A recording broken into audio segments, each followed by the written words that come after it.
All right, let's just wing this thing. The question came up. That's a joke, actually. The thing about me is my kids, they used to put a thing on the calendar whenever I was funny because it was so rare. And I consider today to be one of those days, so we are going to wing it, haha. And even more, we're going to talk about chickens and eggs and which comes first, the chicken or the egg. And we decided to talk about the chicken first. And what spurred this is, really, we recommend for our patients that that are not vegetarian, we do recommend chickens as a healthy source of protein.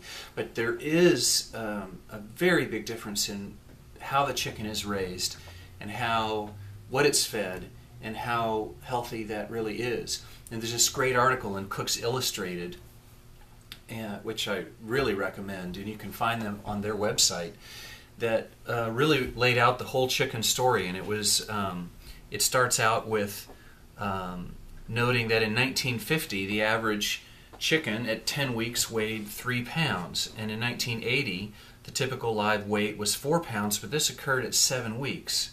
And in 2011 the typical live weight is 6 pounds at 6 weeks.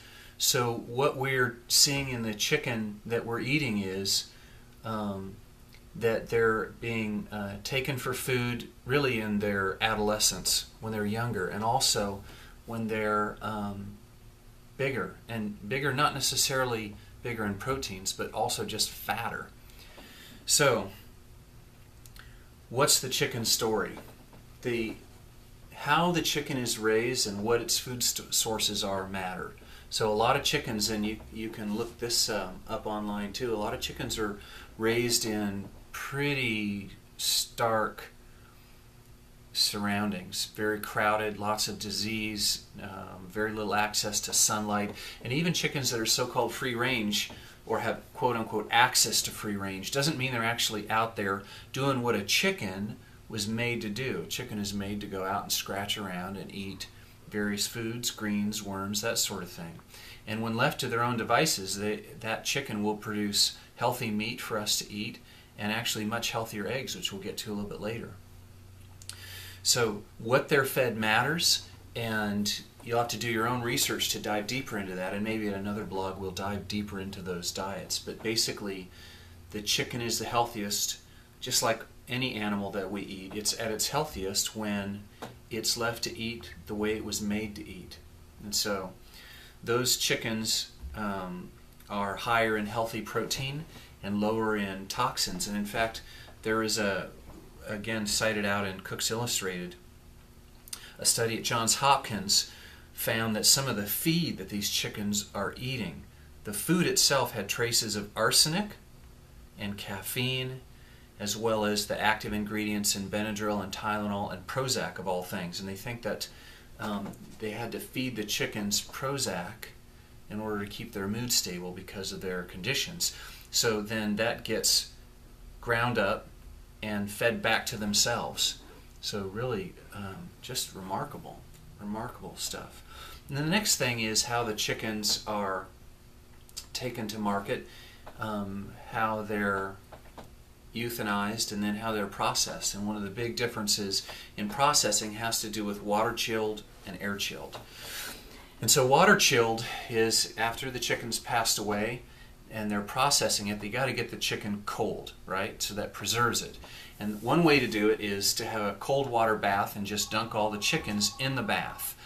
And then that's pretty quick, and you can do it all in mass, but the problem is any little disease that one chicken might have then gets spread to all the rest of them. So they have to chlorinate the bath to keep the diseases out.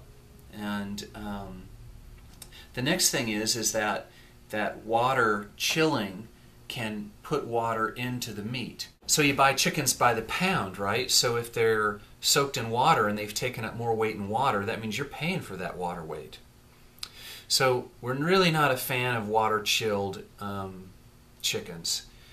Air-chilled is better. Why is air-chilled better? So after the chicken is euthanized, then again, you got to get it cold, but if you put it in a very cold air, it won't spread its germs around as much, and it will get just as cold, and it won't soak up all that water.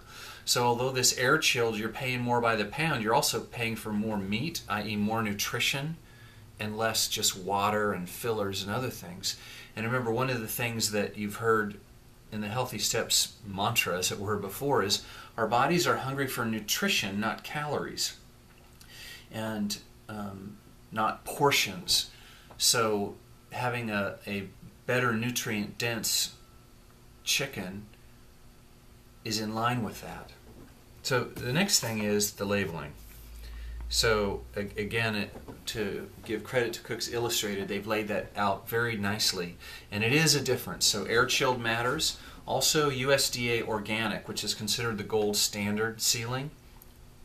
That means the chicken has to eat an organic feed, and it doesn't contain animal byproducts, and it has to be raised without antibiotics and have access to the outdoors. Now remember, access to the outdoors doesn't mean they're out there scratching around, so you'll just have to know that. There are lots of other certifications that may have less meaning and less value. And again, for more information, you can go on to the Cooks Illustrated website. In part 2 of this, we're going to talk about the eggs. I'm Dr. Robert Woodbury, Healthy Steps Bariatric and Metabolic Center.